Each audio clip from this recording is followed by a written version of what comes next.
நம்மை படைத்த இறைவனுக்கு எல்லா புகழும். அஸ்ஸலாமு அலைக்கும் வரஹ்மத்துல்லாஹி வபரகாத்துஹ்.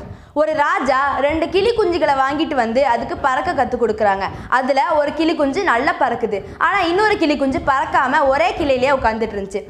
இதை பார்த்து அந்த ராஜா பெரிய பெரிய அமைச்சர்களையும் அரசர்களையும் கூட்டிகிட்டு வந்து அந்த கிளிக்கு பயிற்சி கொடுக்குறாங்க. ஆனாலும் கூட அந்த கிளி பறக்கவே இல்லை. இந்த விஷயத்தை கேள்விப்பட்ட ஒரு வயசான விவசாயி ராஜா கிட்ட வந்து கேட்குறாங்க, ராஜாவே நான் இந்த கிளியை பறக்க வைக்கட்டுமா அப்படின்னு கேட்குறாங்க. அதுக்கு அந்த ராஜாவும் சரின்னு ஒரு வாய்ப்பு கொடுக்குறாங்க. மறுநாள் காலையில் ராஜா எந்திச்சு வந்து பார்த்தா பறக்காத அந்த கிளி நல்லா பறக்குது. இதை பார்த்த ஆச்சரியத்தோடு ராஜா விவசாயிக்கிட்ட போய் கேட்குறாங்க, விவசாயியே அவ்வளோ பெரிய அமைச்சர்களும் அரசர்களும் வந்து பயிற்சி கொடுத்தப்போ கூட பறக்காத இந்த கிளி எப்படி இவ்வளோ நல்லா பறக்குது, நீங்கள் என்ன மாயம் பண்ணீங்க அப்படின்னு அந்த ராஜா கேட்குறாங்க.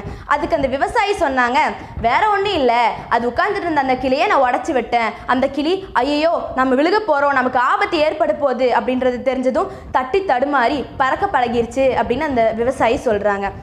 நாம கூட இப்படிதான் நம்மளுடைய வேல்யூவை நாமளே புரிஞ்சுக்காம நமக்கு தெரிஞ்ச விஷயத்தை மட்டுமே செய்வோம். ஆனா நம்மளுடைய திறமை என்னவோ அதை வெளியே கொண்டு வர மாட்டோம். ஆனா நம்ம செய்யக்கூடியவை எண்ணற்றவை, செய்ய முடிந்தவை முடிவற்றவை. யோசிச்சு பாருங்க. அஸ்ஸலாமு அலைக்கும் வரஹ்மத்துல்லாஹி வபரகாத்துஹ்.